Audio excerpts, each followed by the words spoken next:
เราจับดาวสเตีย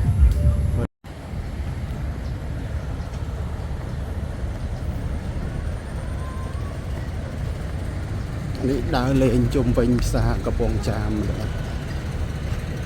ដល់នៅជុំវិញផ្សារនេះមានកន្លែងគេលក់ចំណីអាហារដែរ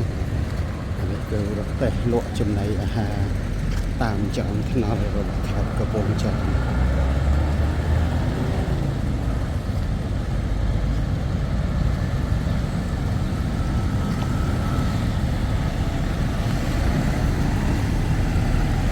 ទីនេះក៏ដើរឆ្លងរង្វង់មូលមួយបានដល់ផ្សារឃើញផ្លាកផ្សារកំពង់ចាម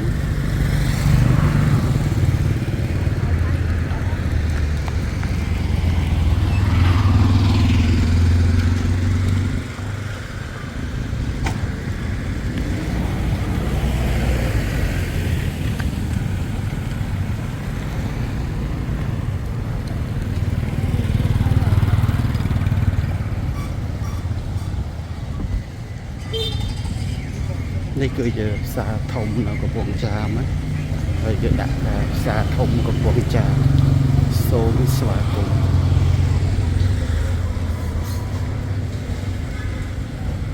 ស្មានេះថាជាមនុស្សម្នារើអីវ៉ាន់ទៅផ្ទះអស់ហើយ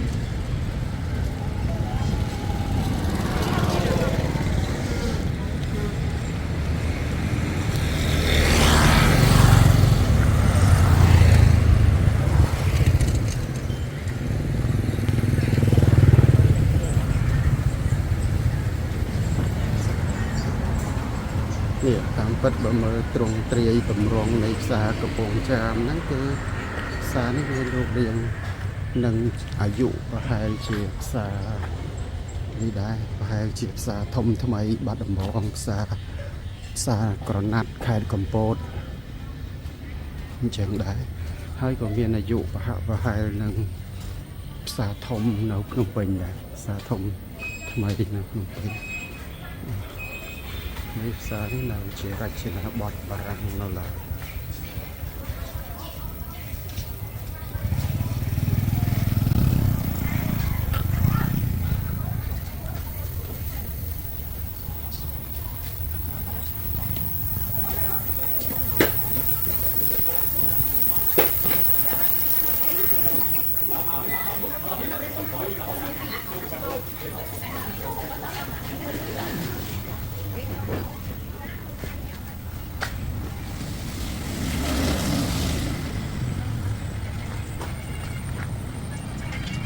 នេះគឺជាទស្សនវិជ្ជាជុំវិញផ្សារ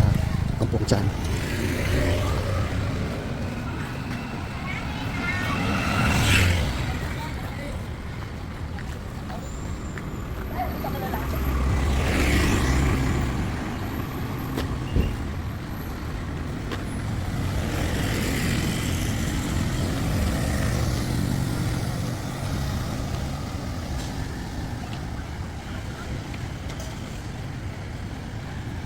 នៅទីនេះមានសំណល់ផ្ទះសម័យបារាំងខ្លះមិនទាន់ខូចអត់នៅសល់វត្តមាននៅឡើយជួនផ្ទះបុរាណទល់មុខនេះក៏ផ្ទះចិនដែរពួកចិនលក់ចាប់ហួយតែសម័យបុរាណ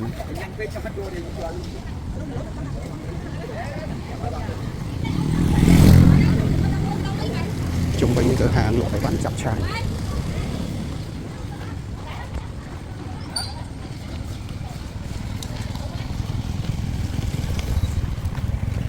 ខាងផ្លូវចេញពីផ្សារsẽលក់អីវ៉ាន់ចម្រុះគឺរបស់របរប្រើប្រាស់ប្រចាំថ្ងៃមានកំបិតចបកថៅយួរប៉ែលជាដើមទ្រង់កដោទ្រង់អី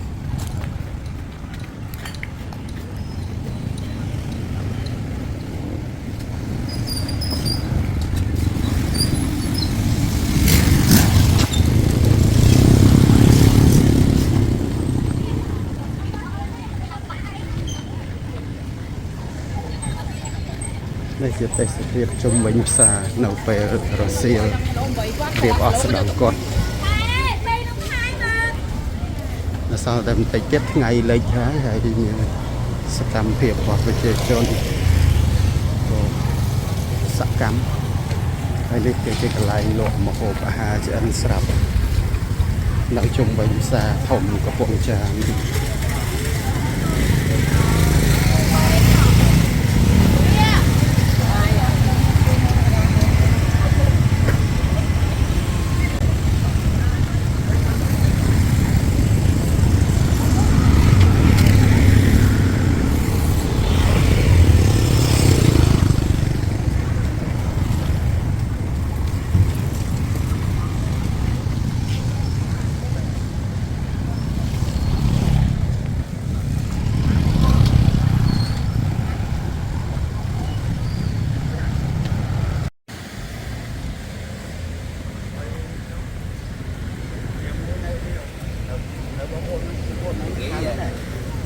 ន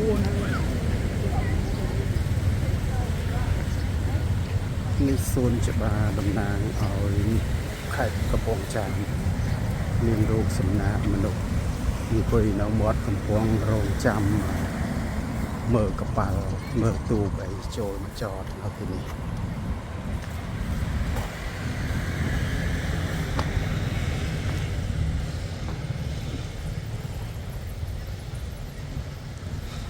រូបឆ្លុះបញ្ចាំងពីតថភាពនៃសង្គមខ្មែរយើងនៅក្នុងសម័យដែលគេដាក់ឈ្មោះខេត្តហ្នឹងគឺមានក្រមសក់ក្បែរមាត់កំពង់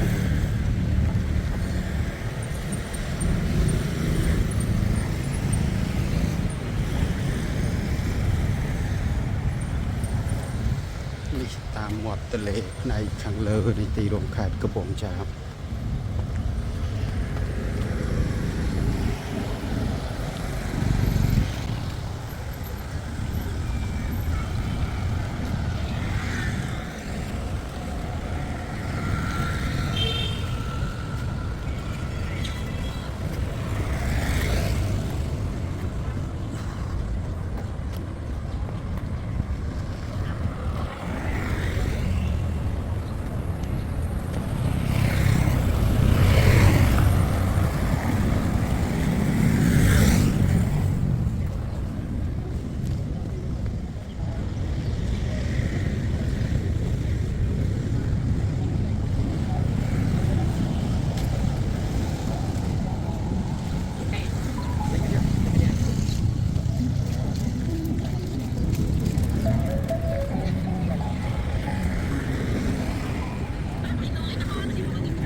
នេះគឺជាមាត់ទេសភាពមាត់ទន្លេខេត្តកំពង់ចាមថ្ងៃទី7 ខែវិច្ឆិកាឆ្នាំ2025នៅខាងស្ដាំដៃគឺជាទន្លេមេគង្គ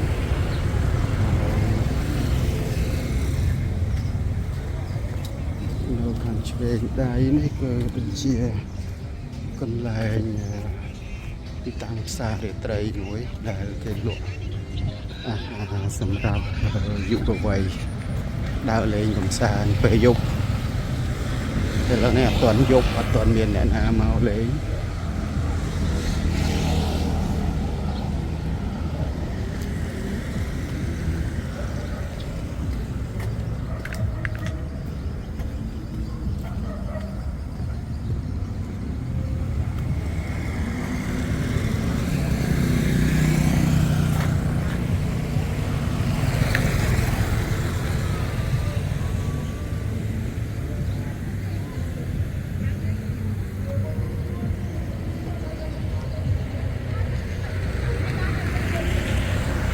នេះក៏ទៅទឹកចំណិនទឹកភ្លៀងលិចម្ដងមកកាលដែរដូចជាកន្លែងនេះជាដើមគឺទឹកលិចអស់ហើយអត់មានអ្នកមកលក់ទេតែកន្លែងផ្សេងដីខ្ពស់ទឹកអត់លិចអញ្ចឹងមានរុកមករៀបចំលក់ស្រាបៀរហើយគ្រឿងផ្លែសម្រាប់ពេលយប់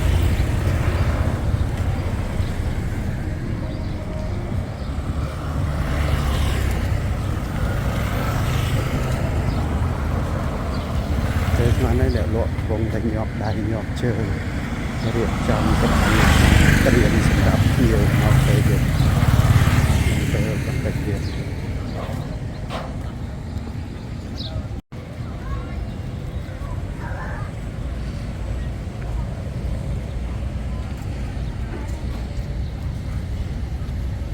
ក្នុងសួនមានឆ្លាក់រូបចម្លាក់លម្អមួយចំនួនដែររូបអ្នកជិះអណ្ដើកខ្លុំខ្លី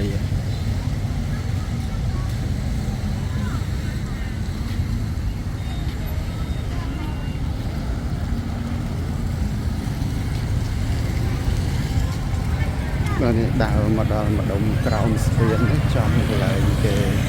លក់ចំណីអាហារពេលយប់ពេលល្ងាចពេលយប់ដើម្បីឲ្យលោកអ្នក ដើរកំសាន្តទិញបរិភោគ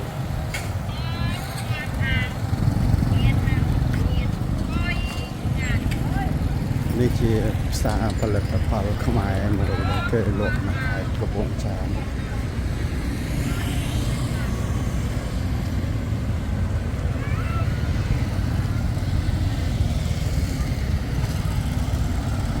ពួកអ្នកលក់ចាប់ផ្ដើមលក់បដើហើយប្រហែលយប់បន្តិចគឺមានអ្នកទិញមកដល់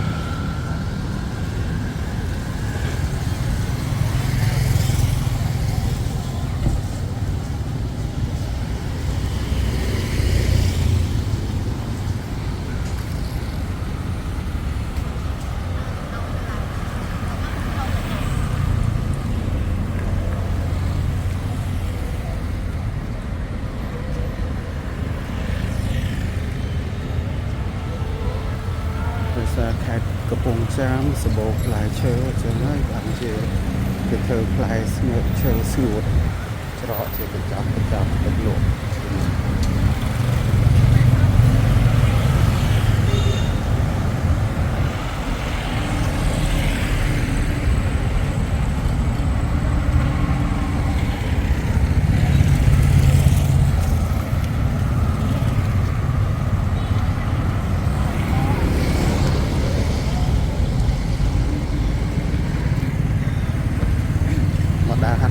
លេងនៅទីនេះក៏ស្រួលដែរទីនេះមាន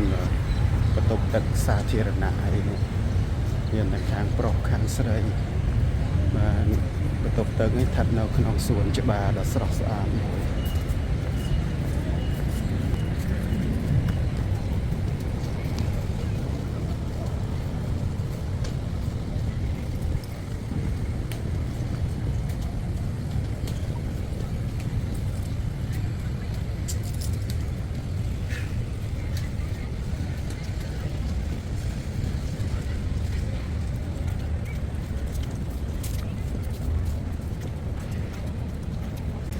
នៅសួនមាត់ទន្លេនេះយើងដាំដើមចាលំអមួយ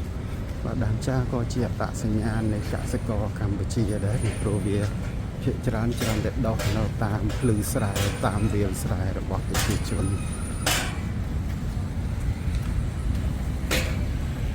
ឥឡូវនេះនៅតាមភ្លឺស្រែមិនសូវមានទេបែរជាមកមាននៅក្នុងសួនវិញ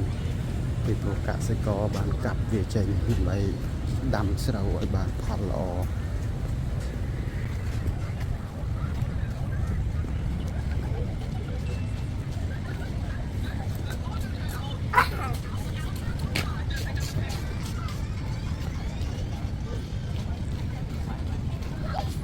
ខាងនេះមានក្មេងជេនស៊ីមកគួយលេងមើលទៅខាងនោះគឺជាទឹកទន្លេដ៏ធំល្ហល្ហាយនេះគឺជាផ្ទៃទន្លេនៃកោះលើនៅទល់មុខខេត្តកំពង់ចាមមកខាងនេះគឺស្ពានគីសូណាដដែលដល់នេះហើយនៅតែមើលឃើញស្ពានគីសូណាច្បាស់ទៀតហើយកាន់តែច្បាស់ជាងខាងនោះទៀត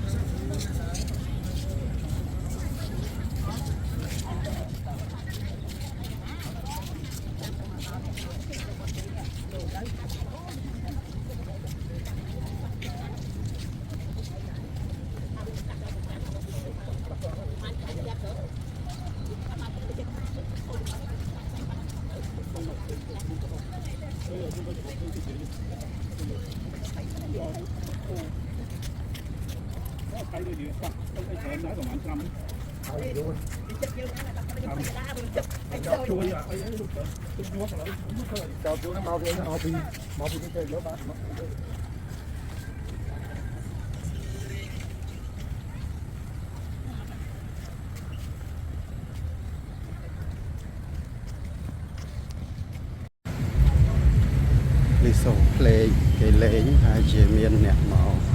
រំហាត់ប្រាណតាមមាត់ទន្លេអូមើលឃើញណាដ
ផ្នែកខាងក្រោម